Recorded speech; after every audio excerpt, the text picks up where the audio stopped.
Assalamualaikum warahmatullahi wabarakatuh. Apa kabar teman-teman semuanya? Semoga semuanya dalam keadaan sehat walafiat. Saya pada saat membuat video ini masih dalam kondisi waspada virus COVID-19.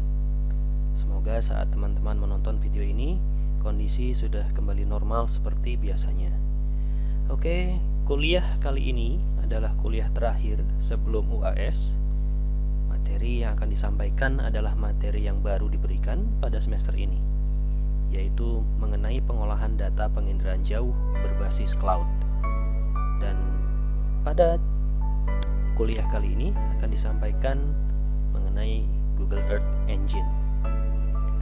Kuliah ini saya adaptasi dari webinar yang disampaikan oleh Michael Menarguez tentang Google Earth Engine for Dummies.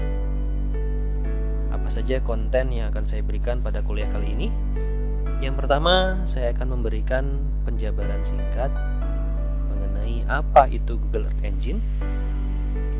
Lalu yang kedua, saya akan berikan beberapa contoh aplikasi pengolahan data spasial remote sensing dengan menggunakan Google Earth Engine. Lalu yang ketiga, saya akan berikan tampilan antarmuka dari Google Earth Engine. Lalu yang terakhir, saya akan berikan dasar-dasar pemrograman dengan menggunakan JavaScript. Apa itu JavaScript? JavaScript adalah bahasa pemrograman yang digunakan pada Google Earth Engine. Baik, kita langsung masuk kepada materi yang pertama, yaitu mengenai apa itu Google Earth Engine.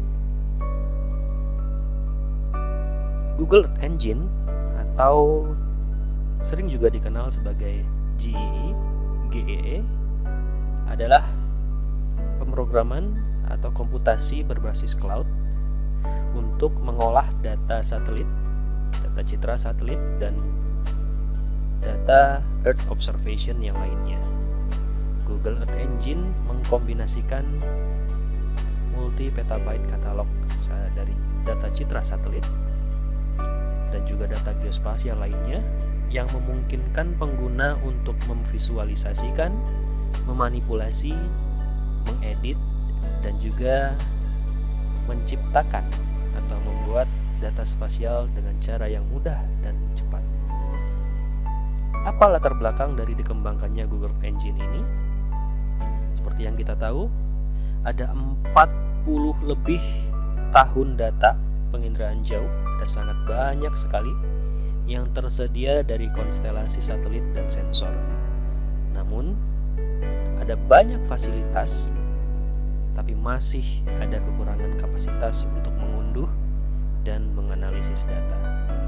Seperti yang kita sudah coba pada praktikum sebelumnya, kita menggunakan data satelit Landsat, kita harus mendownload datanya, lalu memproses data itu pada desktop kita. Cara ini kurang efektif dan kurang efisien jika kita bandingkan dengan penggunaan Google Earth Engine yang memungkinkan kita untuk menganalisis data tanpa perlu mendownload ke dalam desktop kita. Semua dikerjakan berbasis cloud, dalam artian kita menggunakan resource yang dimiliki oleh Google untuk memproses data satelit kita. Google melalui mission statement-nya menyatakan bahwa Google akan mengatur data geospasial yang merupakan bagian dari misi Google. Salah satu tujuan mendasar dari Google Earth Engine adalah mengatur semua citra satelit dan membuatnya dapat diakses dan bermanfaat. Jadi, apa yang dimiliki oleh GE? Yang pertama adalah Remote Sensing Archive. Remote Sensing Archive ini tersedia dalam ukuran petabytes. Ukuran petabytes ini artinya 1000 terabytes lebih yang dikumpulkan pada satu lokasi, yaitu Google Earth Engine. Lalu yang kedua, Google Earth Engine memiliki fasilitas Distributed Computational Power.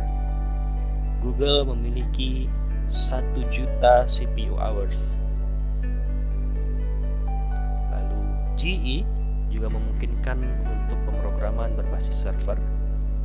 Artinya, kita tidak perlu menyimpan data satelit dan pemrosesan data dilakukan dengan menggunakan CPU yang dimiliki oleh Google. Seperti yang tadi saya bilang, data observasi bumi yang tersedia di Google Earth Engine tersedia lebih dari 50 petabytes, sangat besar sekali, yang terdiri dari data citra, data cuaca, dan lain-lain. Ini adalah pusat komputasi Google di Amerika dan tersebar beberapa tempat di seluruh dunia, sangat besar sekali, memungkinkan analisis yang cepat untuk data yang besar. Ini adalah contoh dari analisis time series menggunakan lebih dari 650.000 citra Landsat yang digunakan untuk menganalisis pertambahan dan perubahan hutan di seluruh dunia dari tahun 2000 hingga tahun 2012. Ini memungkinkan untuk dilakukan di platform Google Earth Engine. Lalu bagaimana Google Earth Engine bekerja? Google Earth Engine membagi data ke dalam grid-grid seperti ini, lalu dilakukan analisis pada high performance computing HPC pada server Google. Lalu hasilnya juga ditampilkan dalam bentuk grid. Baik, kita beranjak kepada materi berikutnya, yaitu contoh-contoh dari aplikasi Google Earth Engine. Yang pertama ada deforestasi hutan Amazon di Brasil. Ini menunjukkan secara interaktif time-lapse citra Landsat deforestasi yang terjadi di hutan Amazon sejak tahun 1984 hingga tahun 2012.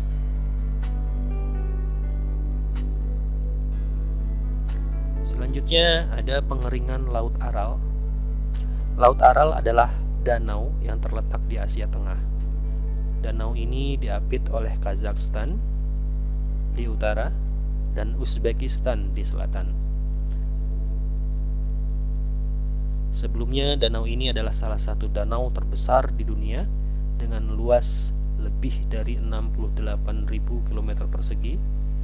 Namun sayangnya danau ini menyusut sejak tahun 1960-an karena sungai yang mengalir ke danau ini dialihkan ke tempat lain untuk proyek irigasi yang waktu itu dilakukan oleh Uni Soviet. Pada tahun 2007 hanya sekitar 10% dari total luas danau yang masih tersisa. Di sini kita lihat time lapse dari perkembangan penyusutan danau atau Laut Aral dari tahun 1984 hingga tahun 2012.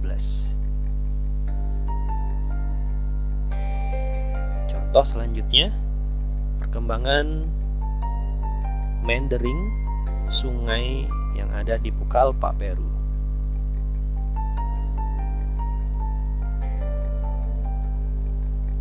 Contoh lainnya, ini sudah cukup terkenal, yaitu perkembangan kota Dubai di Uni Emirat Arab. Perkembangan coastal, kita lihat ada pulau buatan di sana. Kita bisa lihat perkembangannya dari tahun ke tahun pada saat sebelum ada pulau buatan hingga saat ini. Contoh-contoh lainnya dari time-lapse yang digunakan dihasilkan dari Google Earth Engine dapat teman-teman lihat pada alamat berikut, earthengine.google.com/timelapse. Contoh lainnya adalah dengan Google Earth Engine kita bisa menghasilkan citra bebas awan. Pada contoh ini adalah pada pantai tenggara Pulau Kalimantan menggunakan citra Landsat. Yang tampak saat ini adalah citra Landsat dengan awan yang cukup banyak. Dengan menggunakan Google Earth Engine kita bisa mendapatkan cloud free image seperti ini, citra yang bebas awan, dengan teknik melakukan perhitungan median dari tiap pixel. Maka akan kita dapatkan citra bebas awan untuk keseluruhan area. Dengan teknis yang sama, kita juga bisa mendapatkan citra bebas awan untuk seluruh dunia. Contohnya seperti ini dengan menggunakan data satelit MODIS.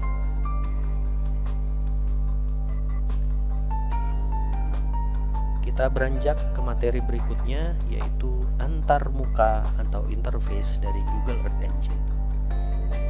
Secara umum, antarmuka Google Earth Engine terdiri dari dua macam, yaitu yang pertama Graphical User Interface, lalu yang kedua Coding User Interface. Kita akan bahas terlebih dulu yang pertama, yaitu Graphical User Interface. Contohnya seperti ini. Tampilannya sederhana.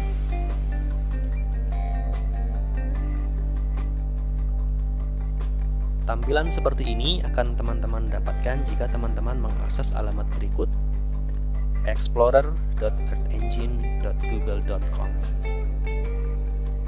Karakteristik utama dari Graphical User Interface adalah tanpa adanya code atau script. Keuntungan jika kita menggunakan Graphical User Interface adalah jauh lebih mudah untuk digunakan. Lalu yang kedua, kita bisa melakukan klasifikasi cepat dari poin atau poligon yang kita miliki. Dan yang terakhir, keuntungannya jika menggunakan Graphical User Interface adalah baik atau bagus untuk yang non-programmers. Namun di sisi lain ada kerugian jika kita menggunakan Graphical User Interface. Yang pertama, bahwa UI ini tidak bisa mengeksploitasi kekuatan GUI secara penuh. Lalu yang kedua, Graphical User Interface does not allow to map function at the pixel level.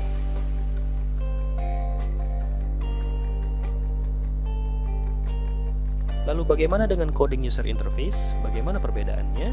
Ini adalah tampilan dari antarmuka Coding User Interface. Sedikit berbeda dengan Graphical User Interface. Teman-teman dapat mengakses Coding User Interface dari Google Engine pada alamat berikut: code.earthengine.google.com. Karakteristik utama dari Coding User Interface adalah adanya code atau script. Jadi pada Coding User Interface ini, teman-teman harus menuliskan code atau script.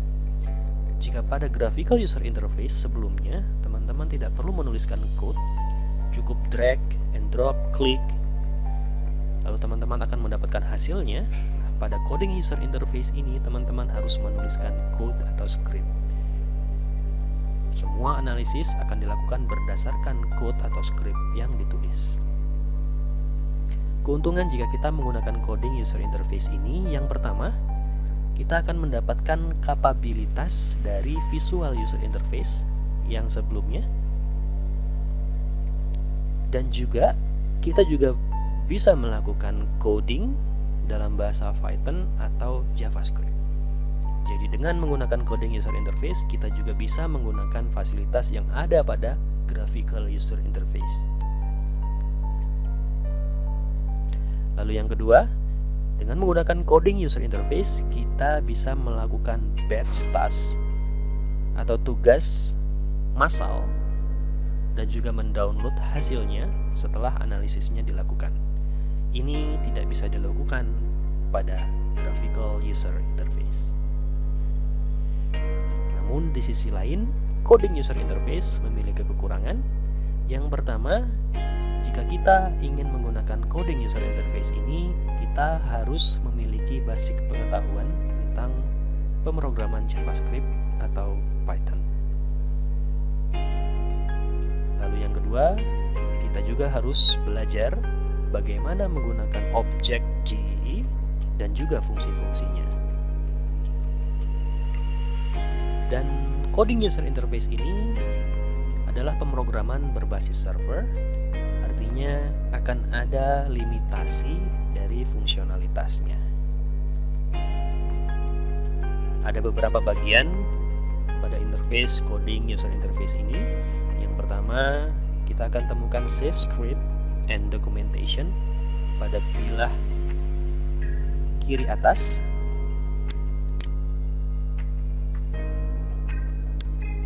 Di sini teman-teman akan menemukan script-script yang sudah teman-teman buat lalu disimpan. Lalu juga teman-teman akan menemukan documentation atau manual penggunaan Google Engine di sini. Lalu selanjutnya ada coding console. Disinilah teman-teman menuliskan script atau code yang teman-teman buat. Lalu selanjutnya ada inspector, console, and task. Inspector adalah fasilitas kita untuk mengetahui nilai atau value dari tiap pixel yang ada pada peta yang kita dapatkan. Kemudian console adalah luaran dari script yang kita buat. Kemudian task nantinya akan berisi batch task atau download, proses download yang sedang berlangsung. Lalu yang terakhir pada bagian yang paling lebar di bawah sini, ini adalah map. Nantinya akan memuat semua citra dan hasil analisis akan ditampilkan pada bagian ini. Baik, kita masuk pada materi berikutnya, yaitu dasar-dasar pemrograman dengan menggunakan JavaScript. Dasar-dasar pemrograman ini lebih kepada dasar-dasar pemrograman JavaScript secara umum, bukan JavaScript yang digunakan pada Google Engine. Karena kita sadari bahwa teman-teman semua belum memiliki basic pemrograman. Karena itu pada mata kuliah ini kita akan coba belajar dasar-dasar pemrograman terlebih dahulu. Baru kemudian nanti di praktikum teman-teman akan mendapatkan pemrograman untuk Google Engine secara khusus. Baik, kita masuk terlebih dahulu pada pseudocode. Pseudocode adalah program informal yang tidak menggunakan bahasa pemrograman manapun. Tidak ada aturan dalam menuliskan sintaks pseudocode. Pseudocode digunakan agar programmer dapat menuliskan program secara cepat tanpa memperdulikan aturan sintaks dari bahasa pemrograman manapun. Contohnya seperti ini. Penulisannya seperti ini. A di sini adalah variabel, kemudian sama dengan operator. Ini adalah operator.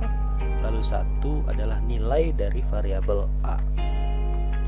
Lalu di bawahnya ada variabel B seperti ini, sama dengan 2. Artinya nilai dari B adalah 2. Lalu C, variabel yang lainnya lagi, sama dengan variabel A ditambah variabel B.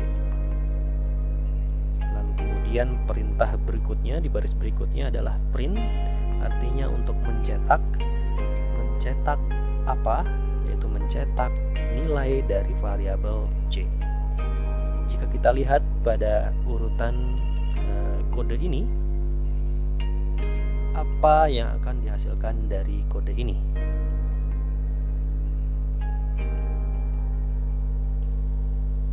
Ya, kode ini akan menghasilkan nilai 3 yang akan dicetak pada layar. Dari mana kita dapatkan nilai 3? Yaitu dari hasil ini. Karena yang dicetak adalah variabel C, artinya kita harus melihat variabel C di sini dituliskan sama dengan A plus B.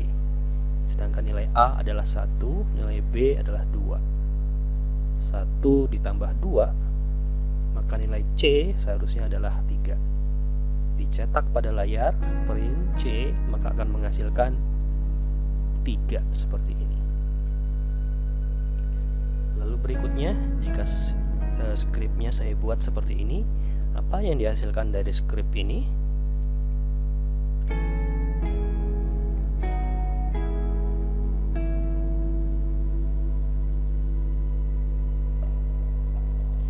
Jika teman-teman menjawab 3, maka jawaban teman-teman benar. Dari mana kita dapatkan 3? Ya, perlu diketahui di sini bahwa teman-teman perlu mengubah cara berpikirnya. Pada pemrograman agak sedikit berbeda dengan kaidah matematika.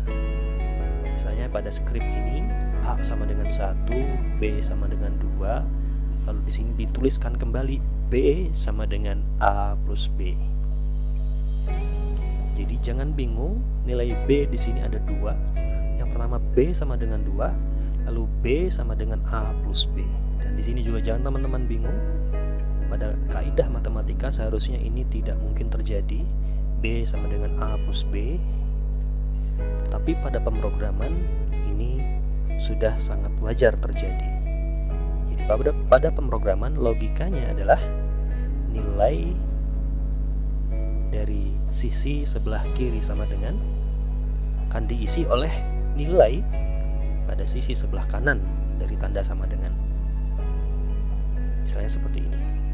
Jika pada awalnya nilai B berisi angka 2, lalu pada baris berikutnya dinyatakan kembali dengan statement yang lain, B sama dengan A plus B, maka nilai B yang di sebelah kiri tanda sama dengan adalah nilai B yang baru, yaitu A dalam hal ini adalah 1 dan ditambah dengan B. Nilai B ini nilainya adalah pada B yang sebelumnya, yaitu 2. Artinya A plus B 1 plus 2. Maka nilai B yang sekarang adalah 3. Jika dicetak maka akan menghasilkan angka 3 seperti ini. Itu pseudocode. Jadi contoh ini menjadi pelajaran bahwa kita sebaiknya tidak menggunakan logika matematika atau prinsip atau kaidah matematika pada saat membuat program. Lalu bagaimana jika saya membuat skrip di bawahnya tambahan, yaitu print D? Apa yang dihasilkan?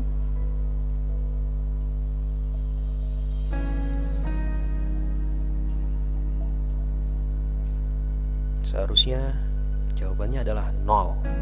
Dari mana kita dapatkan 0?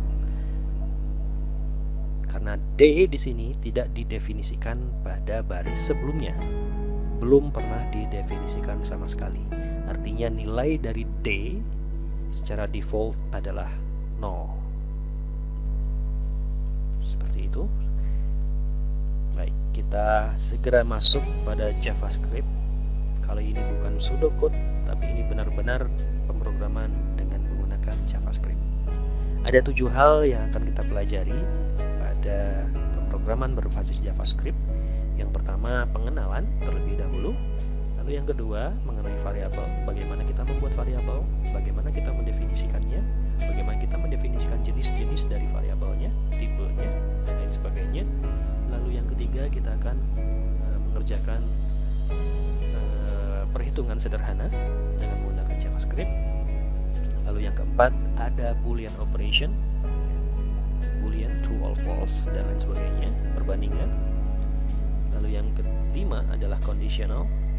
Ini juga sudah pernah kita pelajari pada saat kita belajar JS. Conditional dengan menggunakan if. Dan lalu selanjutnya kita akan belajar membuat loops atau pengulangan. Sintaks yang akan kita gunakan adalah menggunakan sintaks for bla bla bla. Lalu yang terakhir kita akan belajar membuat function. Baik, kita akan masuk kepada yang pertama, yaitu introduction. Introduction yang pertama. Yang pertama adalah JavaScript. Sifatnya adalah dieksekusi berdasarkan urutan. Contohnya seperti ini. Pertama, didefinisikan variabel A, isinya adalah angka 3 integer seperti ini. Lalu di bawahnya didefinisikan kembali A sama dengan integer juga, tapi isinya adalah nilai 4. Berbeda dengan baris sebelumnya. Maka jika kita print console.log, ini adalah fungsinya untuk memprint atau mencetak. Jika kita buat sintaks seperti ini, console.log dari A, variabel A yang ini, maka berapa hasilnya? Yaitu 4. Kenapa kita dapatkan 4? Kenapa bukan 3? Karena kode dieksekusi berdasarkan urutan. Jadi jika di pertama didefinisikan A sama dengan 3, lalu kedua didefinisikan kembali A sama dengan 4, maka nilai A adalah yang nilai terakhir, yaitu 4. Jika kita cetak akan menghasilkan nilai 4 seperti ini.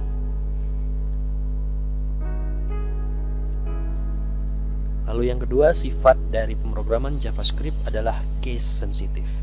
Artinya kita harus berhati-hati pada huruf besar atau huruf kecil, uppercase dan lowercase.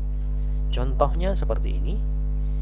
Variabel my variable sama dengan string bentuknya ya, text seperti ini.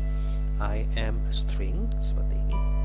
Lalu jika kita print dengan console.log my variable tapi dengan V yang kecil, berbeda dengan yang sebelumnya dengan V kapital, maka apa yang dihasilkan dari program ini? Tentunya akan menampilkan error seperti ini. Kenapa? Karena my variable dengan V yang kecil seperti ini is not defined. Ini berbeda, dianggap berbeda dengan my variable dengan V yang besar, dengan V kapital. Oleh karena itu kita harus berhati-hati pada saat menuliskan sintaks atau memberi nama pada variabel kita. Jangan sampai kita salah dalam mengetikkan uppercase atau lowercase. Walaupun secara vokal atau secara diucapkan akan sama, my variable, di sini juga my variable, tapi ada satu huruf saja yang memiliki perbedaan uppercase dan lowercase. Berikutnya adalah aturan penamaan untuk methods, variable, dan properties, yaitu mengikuti kaidah camelback style. Apa itu camelback? Camel, unta, back, punggung unta, punuk unta. Jadi penamaan method, variable, dan properties pada JavaScript harus mengikuti bentuk punuk unta. Contohnya seperti ini. Jadi method, variable, properties dimulai dengan huruf kecil dan setiap huruf awal tiap katanya dibuat kapital. Contohnya seperti ini. Var my function name. Jadi awalnya M, my, ya, M-nya huruf kecil. Lalu functionnya F dengan kapital. Lalu name, N-nya dengan kapital. Seperti ini. Lalu contoh yang kedua ada my variable name is uppercase, seperti ini. My, M-nya kecil karena di awal. Lalu V dengan V kapital, N dengan N kapital, I dengan I kapital, dan U kapital, C kapital. Lalu bagaimana jika kita menuliskan variable dengan format seperti ini? My underscore variable dengan V kecil, underscore name dengan N kecil, dan seterusnya. Ya, ini akan tetap bisa bekerja, tetap bisa dieksekusi dengan baik, tidak ada error, tapi seharusnya tidak ditulis seperti ini. Tipikal penulisan variabel seperti ini lebih mirip dengan pemrograman dengan menggunakan bahasa Python.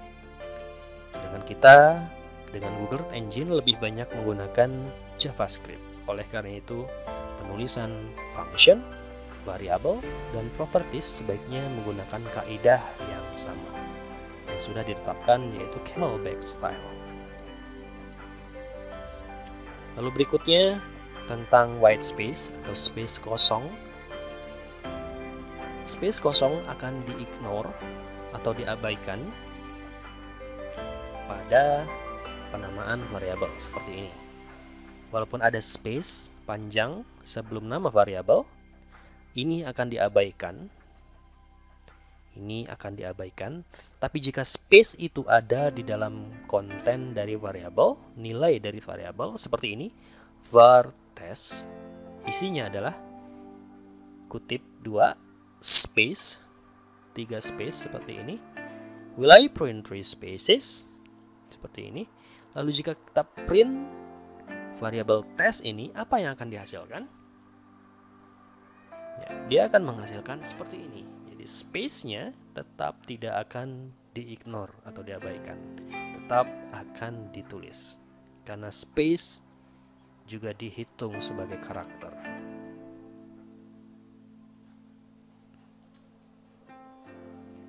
Lalu bagaimana kita membuat statement?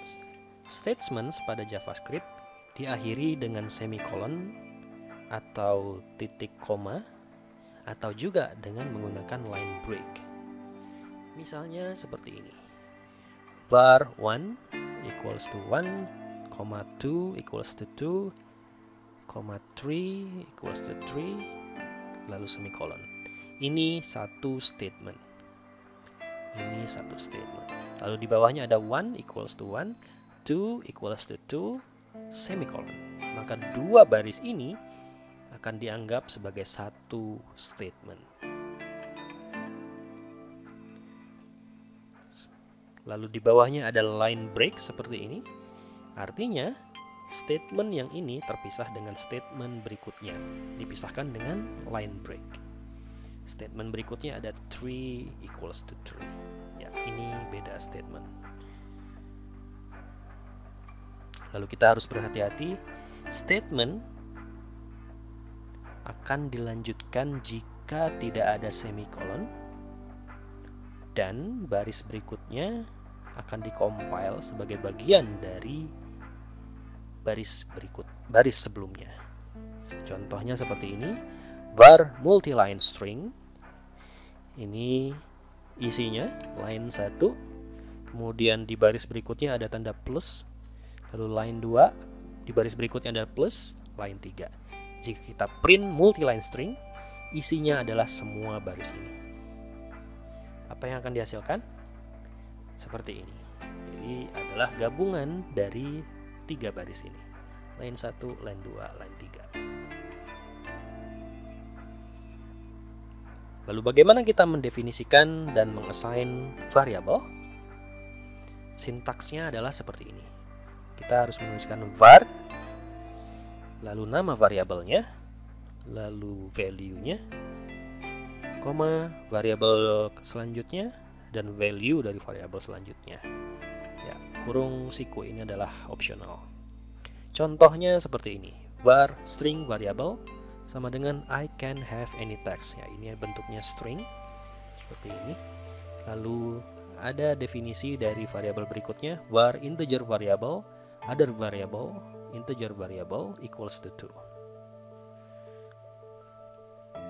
Jadi semua isi dari ketiga variabel ini, integer variable, other var, integer variable, nilainya sama, yaitu 2. Didefinisikan secara langsung bersamaan seperti ini. Lalu kita juga harus perhatikan bahwa tipe dari variabel pada JavaScript ditentukan pada saat diisi nilainya. Contohnya seperti ini. Ya, ada variabel namanya string variable. Isinya adalah I can have any text, bentuknya string text ya seperti ini. Lalu ada variabel berikutnya namanya integer variable. Isinya adalah angka 1 integer. Lalu pada statement berikutnya string variable sama dengan integer variable. Artinya string variable yang ini tadi isinya, nah sekarang kita ganti dengan nilai dari variabel yang kedua yang berikutnya, yaitu integer variable. Berapa nilai dari integer variable? 1. Ya, nilainya adalah 1. Artinya 1 ini akan mengisi variabel yang namanya string variable. Kita ketahui tadi bahwa isi dari string variabel adalah teks, bentuknya teks.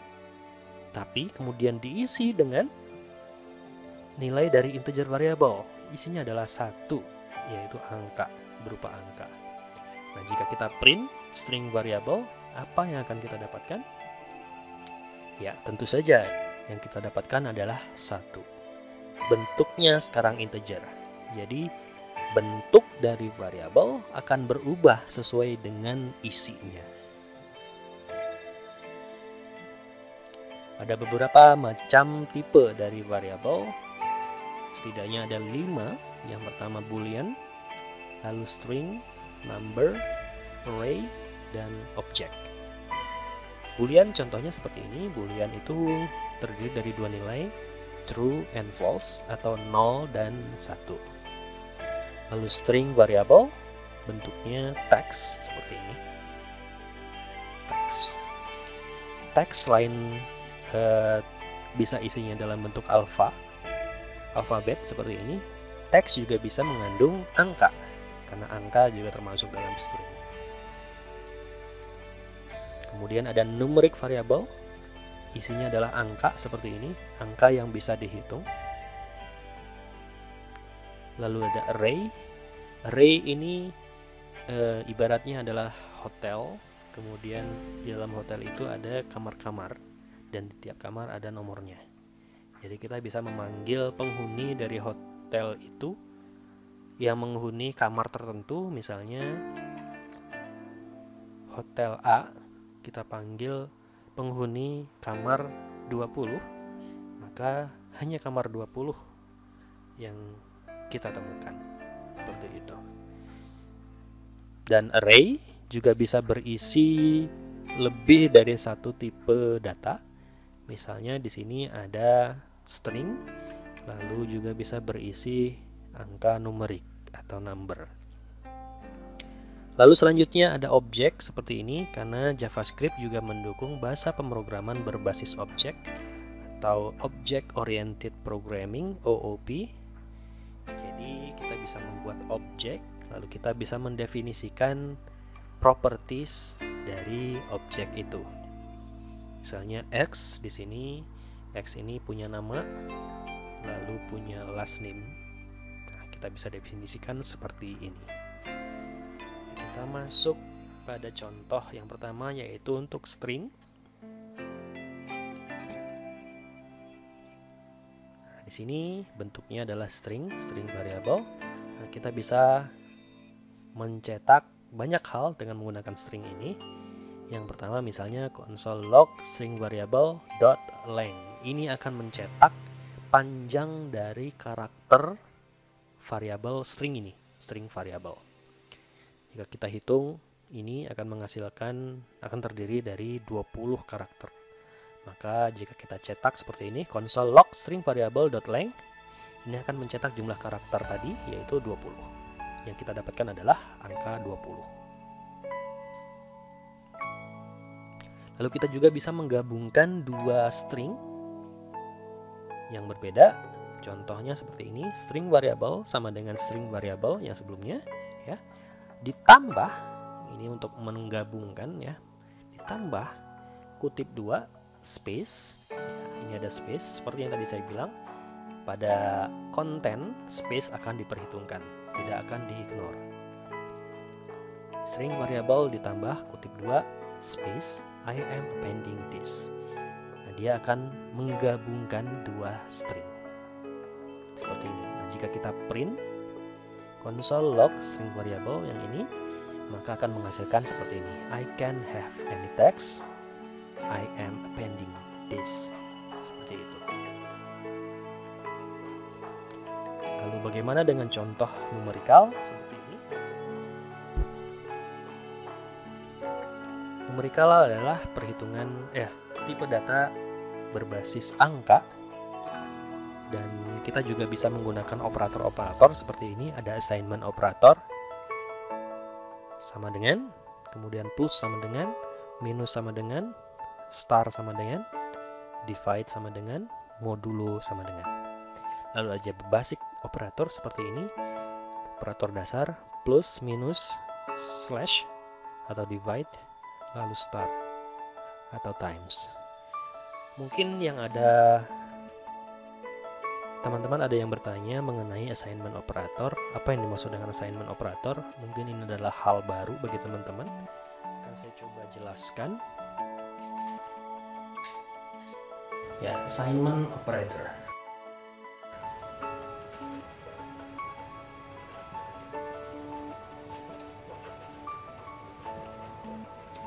Assignment operators, contohnya seperti ini.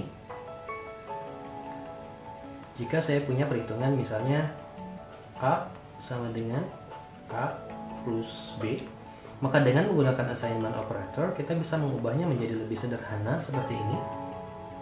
A plus sama dengan B.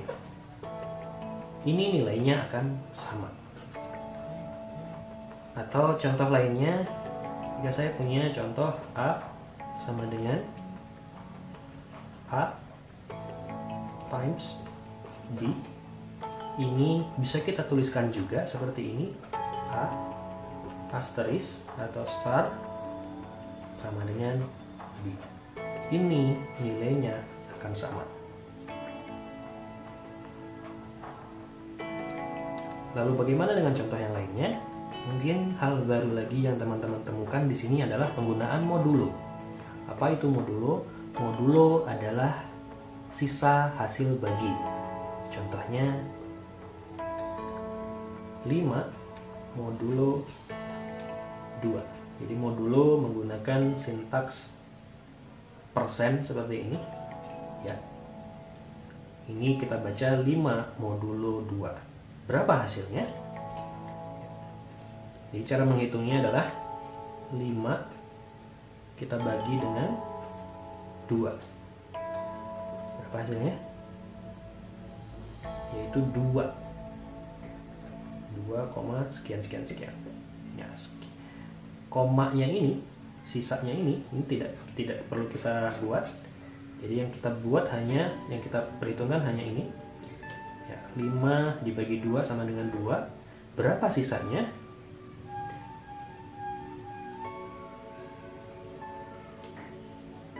Sisanya adalah 5 dibagi 2 sama dengan 2, karena 2 kali 2 sama dengan 4, ya. 2 dikali 2 sama dengan 4. Berapa sisanya? Ini kali 5 dikurangi dengan hasil baginya tadi. Hasil kalinya tadi 5 dikurangi dengan 4 sama dengan 1. Maka 5 modulo 2 sama dengan 1. Bagaimana dengan ini? 4 modulo 2. Berapa hasilnya? Kita bagi 4 dengan 2. 4 dibagi dengan 2. Berapa hasilnya? 2. Apakah ada sisanya? Tidak ada. Tidak ada sisanya. Maka 4 modulo 2 sama dengan 0. Kira-kira seperti itu perhitungan dengan menggunakan assignment operator.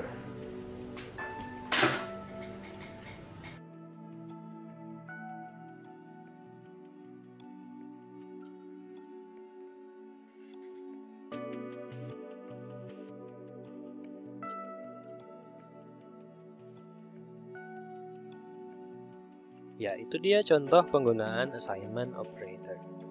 Lalu di sini saya punya contoh script menggunakan basic operator sederhana. var apples equals to 5, pears equals to 10. Lalu ada var berikutnya, variabel berikutnya, piece of fruit equals apples plus pears. Jadi penjumlahan dua variabel sebelumnya, yaitu apples dan pears.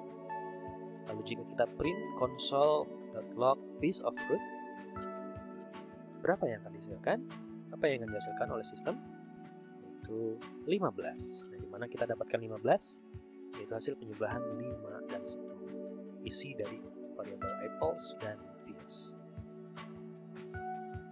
Lalu yang perlu diperhatikan bahwa level dari operator itu juga akan berpengaruh. Seperti yang sudah teman-teman pelajari di sekolah dasar ya, bahwa plus dan minus levelnya ada di bawah perkalian dan pembagian. Jadi kalau ada pembagian dan pengurangan, pembagian dan perkalian, maka harus didahulukan daripada penjumlahan dan pengurangan. Contohnya seperti ini, var A dalam kurung 10 plus 2 dibagi dengan 24 dikali dengan 2. Apa yang dihasilkan jika kita memprint, mencetak variabel A ini? Yang akan dihasilkan adalah seperti ini. Harusnya teman-teman sudah bisa ya. Jadi yang didahulukan adalah yang di dalam kurung terlebih dahulu.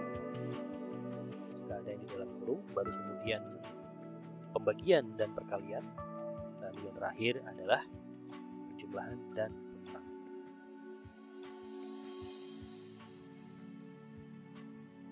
Berikutnya ada variabel dalam bentuk array seperti ini. Contohnya, contoh sintaksnya seperti ini. Kita definisikan var, namanya adalah empty array. Lalu kita definisikan isinya seperti ini, berarti isinya kosong ya, tidak ada isinya. Nah, array isinya itu diapit dengan tanda kurung siku seperti ini.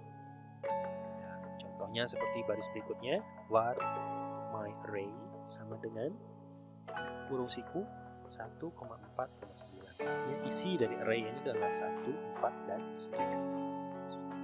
Lalu array juga bisa diisi oleh beberapa tipe, tidak harus satu tipe seperti ini. Contohnya yang berikutnya my array 2 sama dengan, nah isi yang pertama adalah dalam bentuk string, lalu boolean true and false, lalu numerik seperti ini, lalu juga bisa integer, lalu juga bisa string. Pada saat kita membuat array, sintaksnya seperti ini, my array 3, new array. Ini undefined karena kita tidak mendefinisikan panjangnya berapa arraynya, ada berapa jumlah anggota di array itu. Untuk mendefinisikan jumlah anggota, seperti yang berikutnya, my array 4, new array dalam kurung 5. Artinya array yang kita buat jumlahnya berjumlah 5 anggota seperti ini. Lalu bagaimana kalau kita cetak konsol log my array 2? My array 2 yang ini ya, my array 2, lalu kurung siku 2 seperti ini. Dia akan mencetak anggota dari my array 2, variabel my array 2 pada posisi nomor 2, seperti yang tadi saya bilang pada contoh teman-teman. Ini misalnya seperti kita datang ke sebuah hotel, di hotel itu ada kamar-kamar dengan nomor-nomor. Kita bisa memanggil penghuni pada kamar nomor tertentu, misalnya kamar 20. Kita akan temui penghuni kamar 20, misalnya seperti itu. Pada saat kita mencetak my array 2 seperti ini, apa yang akan kita dapatkan? Ya, ini yang akan kita dapatkan. Dia memanggil anggota dari my array 2 pada posisi nomor 2. Jadi harus diingat, array indexingnya dimulai dari 0, bukan 1. Pada contoh ini misalnya my array 2 phrase are okay, ini string ini posisinya di nomor 0. Jadi kalau kita mau memanggil ini, kita harus buat di sini angkanya adalah 0. Kenapa kita dapatkan angka ini? Karena dia ada pada posisi 2, sama dengan yang didefinisikan di sini, 2. 0, 1, 2. Artinya ini angka ini 3,14159 ini ada pada posisi nomor 2. Indeksnya 2. Ingat ya, jadi array indexingnya dimulai dari angka 0, bukan 1. Baik, kita lanjut pada objek. Ini pemrograman berbasis objek. Sintaksnya seperti ini, var my object, kemudian sama dengan kurung kurawal, kurung keriting seperti ini, lalu nama properti yang pertama, titik 2, nilainya, nama properti yang kedua, titik 2, nilainya. Begitu seterusnya, lalu ditutup dengan tanda kurung kurawal dan semikolon seperti ini. Ya, contohnya seperti ini. Jadi ada variabel namanya Jedi. Jedi sama dengan kurung kurawal. Lalu properti yang pertama yaitu name. Name titik 2. Name-nya apa? Yoda. Ya, seperti ini. Koma. Lalu line break. Age titik 2. Ini properti yang kedua. Age atau umur. 899. Didefinisikan seperti ini.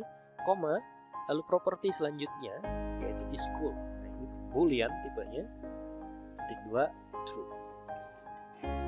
Lalu bagaimana kalau kita print seperti ini? Console log. Ya, kita sebutkan nama objeknya yaitu Jedi. Ini Jedi. Jedi.name. Name artinya kita memanggil objek Jedi. Lalu kita print propertinya. Kita panggil propertinya dengan cara Jedi.name artinya nama objek dot nama properti. Ya, nama propertinya adalah name. Jedi.name artinya dia akan memprint atau mencetak name dari objek Jedi. Gitu ya. Ditambah, nah ini fungsinya adalah untuk concatenated, yaitu untuk menggabungkan dua string. Ya. Ditambah Jedi.age. Jadi age dari objek yang namanya Jedi. Ini ya, age dari objek namanya Jedi. Atau kita cari objek namanya Jedi, lalu tampilkan property age. Ikannya seperti itu. Lalu di bawahnya ada console log yang lain lagi. Jedi is cool. Ya. Ya. Propertinya adalah is cool. Yang ini ya, is cool dari objek Jedi. Apa yang dihasilkan dari script ini? Yang akan dihasilkan adalah seperti ini. Jadi Jedi name. Ini Jedi name Yoda plus Jedi age. Jedi age berapa? 899. 899. Lalu console log Jedi is cool. Cool-nya adalah true. Ya, true. Seperti itu. Ya, semoga bisa dipahami. Selanjutnya ada math object. Nah, ini perhitungan matematika dasar.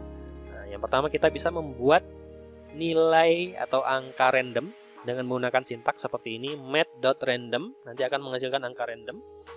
Lalu juga kita bisa menentukan nilai terkecil dari baris angka tertentu, seperti ini. Sama seperti yang di Excel ya, math.min, kemudian definisikan angkanya, deretnya. Lalu nanti dia akan menghitung mana angka yang terkecil. Nah, contoh ini tentunya akan menghasilkan nilai berapa? Ya, minus 8 yang terkecil. Ya, returns minus 8. Lalu ada round. Round ini untuk pembulatan. Ya, pembulatannya jika di atas 0.5 atau 0.5, di atas 0,5 begitu, maka akan dibulatkan ke atas. Misalnya 4,7, 4.7 seperti ini akan dibulatkan ke atas karena lebih dari 0.5, lebih dari 4,5. Maka jika kita round, ini akan menghasilkan angka 5. Lalu contoh yang berikutnya, math round 4,4. Nah ini 4.4, artinya dia di bawah 5 ya, di bawah 0,5. Ini akan dibulatkan ke bawah. Nah, jika kita jalankan akan menghasilkan 4, angka 4 seperti ini karena dia dibulatkan ke bawah. Lalu ada lagi pembulatan yang lainnya dengan menggunakan cell. Ini berbeda dengan round. Jika cell, apapun kondisinya, walaupun dia di bawah 5, di bawah 0.5, maka akan dibulatkan ke atas. Misalnya di sini cell 4,4, maka akan menghasilkan 5 seperti ini. Dia akan dibulatkan ke atas. Lalu ada floor. Floor ini akan dibulatkan ke bawah, apapun kondisinya. Misalnya di sini 4,4 dibulatkan ke bawah menjadi 4. Atau misalnya 4,6. Dengan menggunakan floor, maka berapa yang akan dihasilkan? Sama, akan dibulatkan ke bawah, apapun kondisinya, yaitu 4. Ya. Lalu berikutnya ada operasi yang lainnya, misalnya di sini math i akan menghasilkan Euler's number atau logaritma alam sekitar 2,71 bla bla bla. Lalu bisa juga mengeluarkan nilai pi 3,14 dan beberapa operasi matematika yang lainnya. Ada juga sin, cos, bla bla bla. Lalu juga nilai absolut. Nah, sekarang saya ada pertanyaan seperti ini. Kita mau mencetak hasil dari operasi matematika ini. Nah, kira-kira apa yang dihasilkan dari sintaks ini?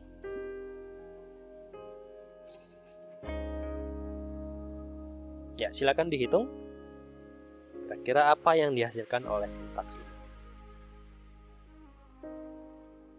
Ya, di sini yang pertama kita lihat adalah math apps. Apps ini untuk apa? Sudah bisa diduga ya, absolut.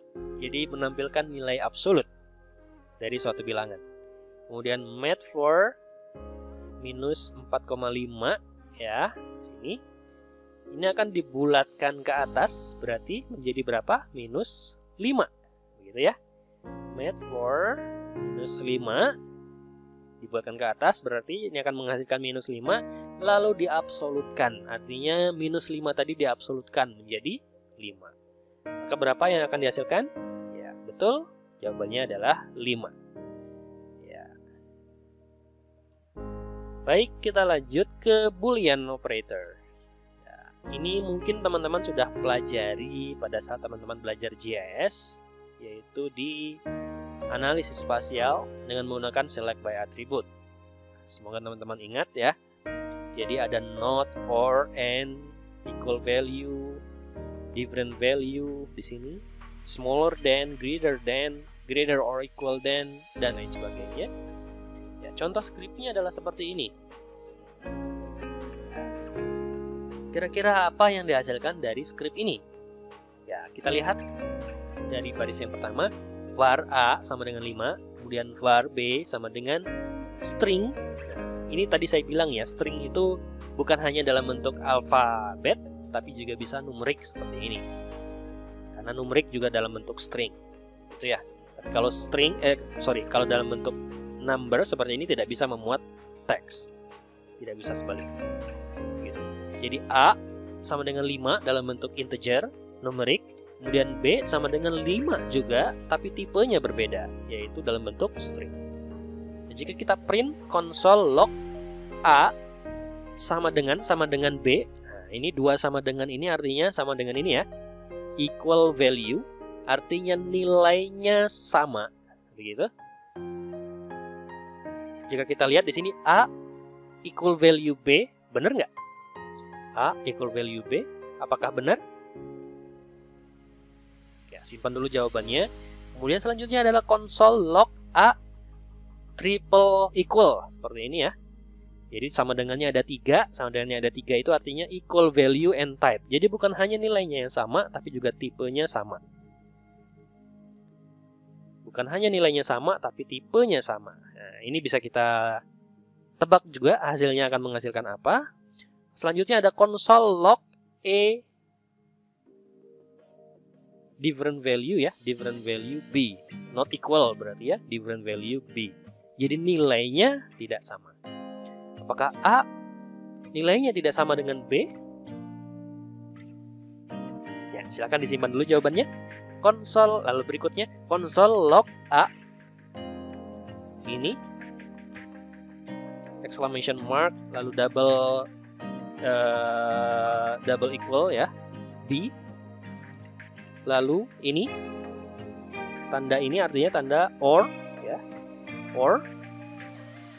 Ini exclamation mark lagi dalam kurung A triple equal B. Ini apa kira-kira yang akan dihasilkan? Agak panjang, kira-kira seperti apa? Kita lihat runut dulu dari atas ya, kita ingat dari atas tadi ya. Console log A double equal B, equal value artinya double equal seperti ini. Apakah A nilainya sama dengan B? Betul ya, nilai A sama dengan B. Walaupun tipenya beda, tapi sama-sama adalah angka 5. Jadi dianggap nilainya sama. Maka seharusnya baris pertama ini akan menghasilkan nilai true. Ya. Lalu bagaimana dengan baris kedua? A triple equal B. Triple equal itu artinya equal value and type. Jadi selain nilainya sama, tipenya juga harus sama. Baru menghasilkan true. Ya, bagaimana kalau kita lihat di sini A dan B? A nilainya 5, B juga dengan nilainya 5, tapi tipenya beda. Gitu ya. Jadi, jika kita berikan logika seperti ini, harusnya akan menghasilkan false. Ya, false. Karena A tipenya tidak sama dengan B, walaupun value-nya sama. Gitu ya. Lalu baris ketiga, console log A different value B. A different value B. Nah, tadi seperti yang sudah kita sebutkan di awal tadi ya, nilainya sama, value-nya sama. Berarti nilai untuk baris ketiga ini akan menghasilkan false. Ya, tentu saja false. Karena seharusnya nilai A sama dengan nilai B. Sama-sama 5. Gitu ya. Nah, bagaimana dengan yang terakhir? Nah, ini yang panjang. Kita runut satu-satu. Ini ya, kita pisahkan dengan tanda ini, tanda OR. Kita selesaikan dulu yang ini. A exclamation mark double equal B. Apa artinya? A ini artinya negasi ya, not different value. Artinya A different value and type dari B. Different value and type. Jadi nilainya harus beda dan type-nya harus beda. Ya, kalau begini berarti artinya false ya. Karena nilainya sama dia. Dia sudah menggugurkan satu syarat tadi ya. Jadi dia tidak memenuhi syarat. Artinya dia false di sini ya. False or, nah berikutnya apa ini? Negasi, not ya, not. Dalam kurung A equal value and type sama B. Jadi seperti yang tadi saya bilang di sini ya, ini jawabannya false kan tadi ya. False. Jadi not dari false, negasi dari false adalah true. Ya. Jadi false or true. Kalau or kan artinya salah satu jawaban bernilai benar, maka benar. Salah satu jawaban benar, maka benar. Itu logika dari or. Maka jawabannya akan seperti ini. Ya, benar ya. Tadi jawabannya yang pertama adalah true. Kemudian yang ini false. Ini juga false. Dan yang terakhir adalah true. Ya, kira-kira seperti itu. Kita lanjut ke yang berikutnya, yaitu tentang kondisional. Sintaksnya seperti ini. If, lalu kita sebutkan dalam kurung kondisinya seperti apa. Lalu kurung kurawal, apa yang dijalankan jika kondisi ini terpenuhi. Lalu bagaimana jika tidak terpenuhi? Di sini ada else. Nah, ditutup dulu dengan kurung kurawal. Else, kurung kurawal buka. Lalu apa yang dilakukan jika kondisi ini tadi tidak terpenuhi? Seperti ini. Nah, kita masuk ke contohnya. Contohnya seperti ini. Ada variabel A dan B. A nilainya adalah 9, B adalah 3. Kita ada kondisional seperti ini. If A lebih besar dari B, A greater than B, maka lakukan ini. Print console log ya. Console log A greater than B. Lalu else if, bagaimana jika tidak? Bagaimana jika A tidak lebih besar dari B? Maka ini, else if A kurang dari B, A smaller than B, maka lakukan ini. Print atau console log B greater than A. Ya. Maka B lebih besar daripada A. Lalu else yang terakhir, jika tidak memenuhi dua kondisi sebelumnya, maka lakukan ini, yaitu print A equals B. Artinya kan jika A tidak lebih besar dari B dan B pun tidak lebih besar dari A, artinya A equals B. A sama dengan B. Jika program ini dijalankan, apa yang akan dihasilkan? Ya, yang akan dihasilkan adalah seperti ini, A greater than B. Maka syarat mana yang dipenuhi? Ini ya. A sama dengan 9, B sama dengan 3. Ya. Kita masuk syarat yang pertama, if A lebih besar dari B. Nah, kita lihat ya, apakah A lebih besar dari B? 9 lebih besar daripada 3, betul dong? Ya, betul. Artinya ini terpenuhi syarat yang pertama. Maka dia masuk ke code yang ini. Console log A greater than B. Makanya di print seperti ini. Sedangkan baris yang lainnya, karena sudah terpenuhi pada syarat yang pertama, maka baris yang lainnya tidak dieksekusi. Ya, makanya yang dieksekusi hanya pada baris yang pertama. Hanya pada task yang pertama. Yaitu memprint A greater than B. Seperti ini. Nah, sebenarnya conditional if seperti ini bisa dibuat bersarang. Ya, seperti ini. Contohnya bersarang. Ya, script yang pertama ini tidak bersarang. Sedangkan yang kedua ini bersarang. Perbedaannya apa? Jadi kalau yang bersarang itu ada if di dalam if. Ada permisalan di dalam permisalan. Ya, contohnya seperti ini. If 1 sama dengan 0, artinya tadi apa? Nilainya sama, begitu ya. Sama dengan 2 sama dengan, artinya sama, nilainya sama. If 1 sama dengan 0, lalu lakukan ini. Perhatikan kurung kurawalnya ya.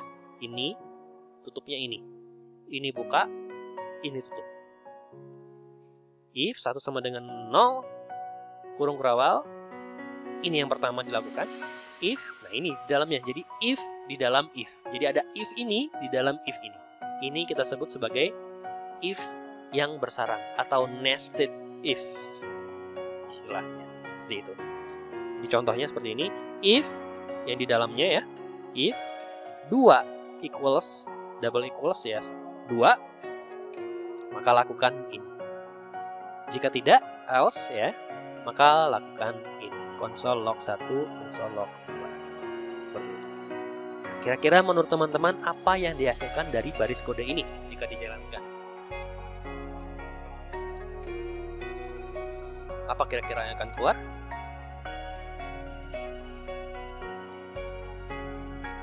Ya pastinya tidak akan mengeluarkan apapun. Kenapa? Silakan perhatikan di sini. Perhatikan kurung kurawalnya, posisinya. If 1 sama dengan 0, kurung kurawal di sini. Ya. Ini buka, lalu tutupnya ada di mana? Tutupnya ada di sini. Perhatikan. Jika 1 sama dengan 0, apakah ini terpenuhi? Apakah ini benar? True? False dong ya. Karena 1 nilainya tidak sama dengan 0. Ya, maka ini tidak terpenuhi. Ini pun kode ini pastinya tidak akan dijalankan. Karena ini syarat yang ini tidak terpenuhi. Syarat if syarat 1 sama dengan 0 ini tidak terpenuhi. Maka baris kode ini semuanya tidak akan dijalankan. Seharusnya di sini harus ada else ya. Else bla bla bla apa yang dilakukan. Baru kemudian akan menghasilkan sesuatu. Jika kondisi seperti ini, tentunya tidak akan menghasilkan apapun karena tidak ada else. Ya, jadi ini tidak akan menghasilkan apapun. Nothing. Selanjutnya ada loops pengulangan seperti ini ya. Jadi kita bisa melakukan pengulangan atau looping seperti itu dengan menggunakan sintaks seperti ini. Dengan menggunakan for dalam kurung variabel, lalu nilai inisialnya, nilai awalnya, titik koma, kondisinya, biasanya ini adalah batasnya, batas maksimumnya berapa, lalu penambahan dari nilai ini tadi, nilai variabel ini. Lalu tutup kurung, kurung kurawal buka, lalu kode yang dijalankan.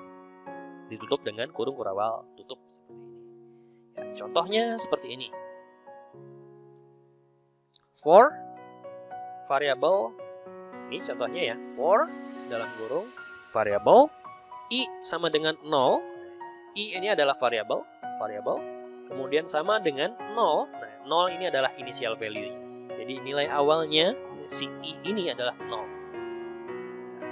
Kemudian titik koma, semikolon, i kurang dari 5 ini adalah conditionnya. Jadi pengulangan ini akan terus dilakukan selama kondisi ini terpenuhi, yaitu kondisi i nilainya kurang dari 5. Jika lebih dari 5 atau sama dengan 5, karena di sini tidak ada sama dengannya ya. Jika sama dengan 5, sudah mencapai angka 5, maka kode atau pengulangan tidak dilakukan kembali. Gitu. Lalu titik koma i plus plus, artinya nilai i ini akan ditambah dengan increment 1, penambahan satu angka. Misalnya di sini 0, lalu berikutnya adalah 1, berikutnya lagi 2, 3, dan seterusnya sampai dengan kurang dari 5. Gitu. Berarti berapa maksimum? 4 ya, karena 4 kurang dari 5. Bagaimana dengan 5? Kalau 5 sudah tidak memenuhi lagi karena 5 itu ya sudah sama dengan 5 ya, bukan lagi kurang dari 5. Baik. Maka jika ini masih terpenuhi, lakukan ini secara berulang ya. Kurung kurawal if, ini ada if seperti yang tadi sebelumnya ya, if i modulo 2, i modulo 2. Jadi nilai i yang ada di sini akan dimodulukan dengan 2. Akan bernilai benar jika hasilnya adalah 1 dan false jika hasilnya adalah 0. Jika 1, maka lakukan ini. Jika 0, maka selesai. Tidak dilakukan apapun. Gitu ya. Kita coba jabarkan satu-satu bagaimana proses ini bisa berlangsung. Ya, kita coba jabarkan ini. Saya coba tuliskan kembali baris kodenya ya. For var i ya sama dengan 0 titik koma i kurang dari 5 titik koma i plus plus.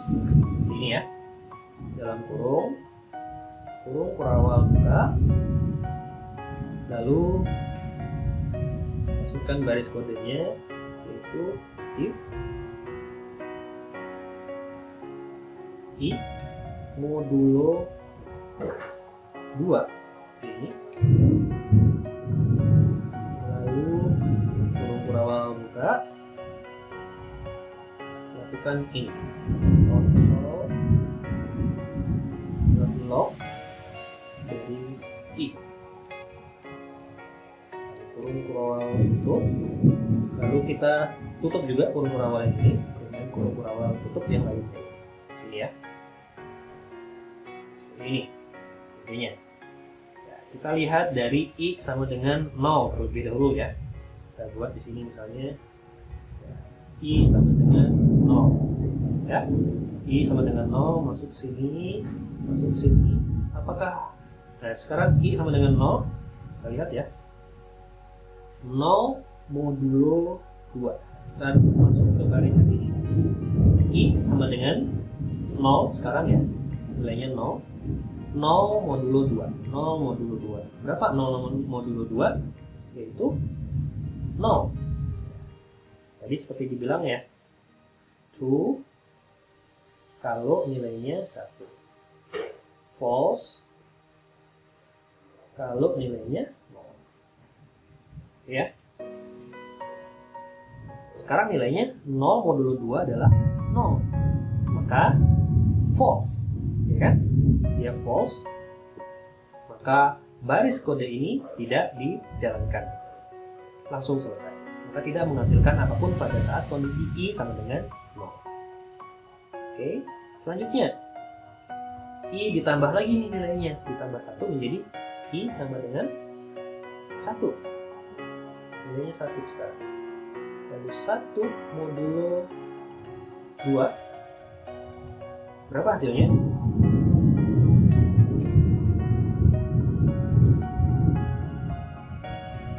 1 modulo 2, 1 dibagi 2. Bisa ya? Ini 1 modulo 2 adalah 1. Seperti ini.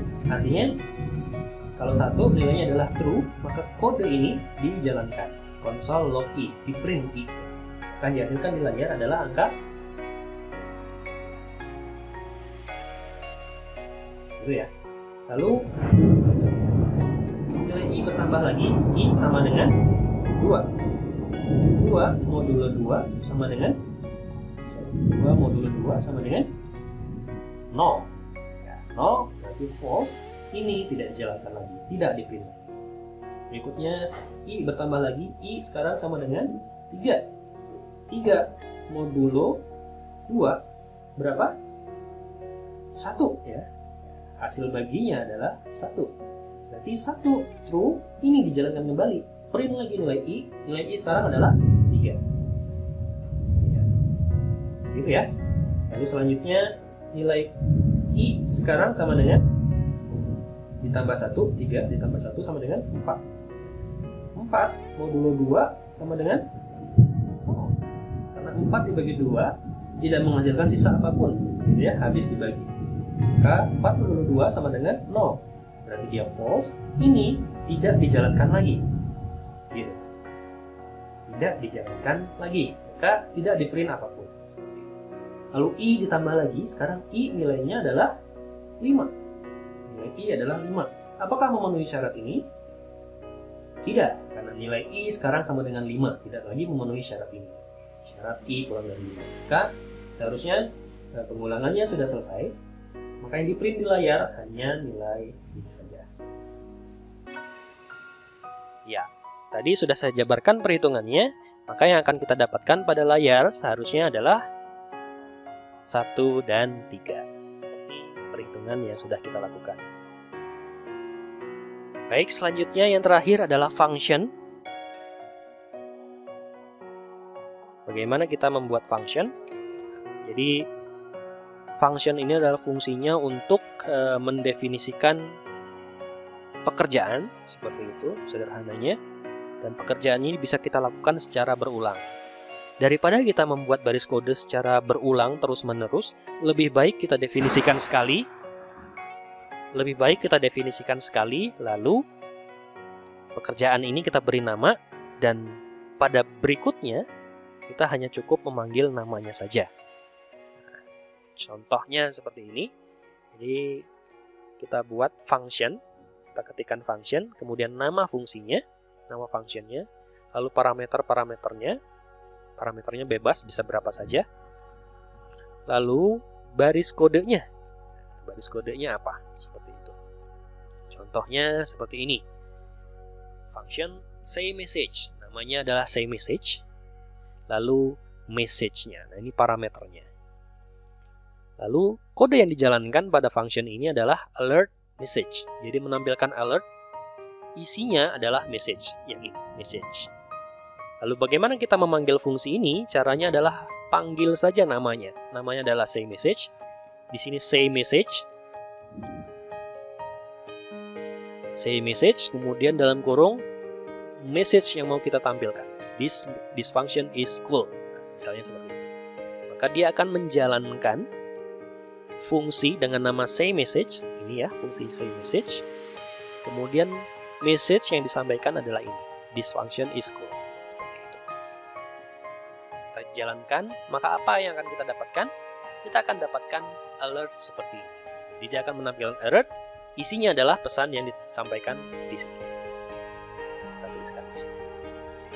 Alert seperti ini. Tentunya bukan hanya alert, bisa juga atau tas-tas yang lainnya, kode yang lainnya. Bisa apapun, bisa penjumlahan, bisa apapun yang bisa dilakukan. Seperti itu. Ya, kita sudah selesai belajar JavaScript. Pertanyaan saya, apakah itu sudah cukup? Tentunya tidak ya, karena yang baru kita pelajari tadi, walaupun banyak, itu baru dasar-dasarnya saja. Dasar-dasar pemrograman dengan JavaScript. Kita sama sekali belum menyentuh pemrograman JavaScript yang ada di Google Engine. Tapi walaupun hanya basic, saya yakin ini sudah lebih dari cukup untuk menggunakan Google Engine. Kita tentunya harus belajar basicnya dulu sebelum tahu aplikasinya seperti apa. Dan nantinya di praktikum teman-teman akan mengetahui bagaimana sintaks JavaScript yang ditulis di Google Engine. Yang disampaikan pada kuliah ini hanya dasar-dasarnya saja. Semoga yang kita pelajari di dasar-dasar ini akan menjadi dasar yang sangat berguna ketika teman-teman menuliskan sintaks JavaScript di Google Engine. Sebenarnya juga yang kita pelajari tadi tidak semuanya berguna akan diaplikasikan di Google Engine, tapi saya yakin ini akan sangat penting diketahui pada saat nanti teman-teman mau menuliskan script. Saya juga tahu teman-teman sangat penasaran sekarang ya. Jadi untuk teman-teman yang mau mencoba lebih dalam, silakan kunjungi webinar Miguel Menarguez pada alamat ini, slides.com Miguel Menarguez. Di sini ditampilkan webinar, series dari webinar yang disampaikan oleh Miguel Menarguez tentang Google Engine. Yang saya sampaikan di kuliah ini hanya part satunya saja. Masih ada 3 part lanjutannya. Silakan teman-teman akses alamat ini. Saya bisa tunjukkan series dari webinar yang disampaikan oleh Miguel Menarguez, yang disampaikan oleh Miguel Menarguez, terdiri dari 4 part. Yang saya sampaikan di kuliah hanya pada part satunya saja, basic JavaScript. Jika teman-teman ingin belajar terlebih dahulu sebelum praktikum bagaimana penulisan sintaks JavaScript di Google Engine, silakan langsung mengakses pada part 2. Part 2, GE Basic dengan contoh-contohnya, lalu juga lanjutkan dengan part 3 dan part 4. Part 4 ini lebih banyak kepada bagaimana kita mendownload data hasil dari script yang sudah kita buat. Seperti itu.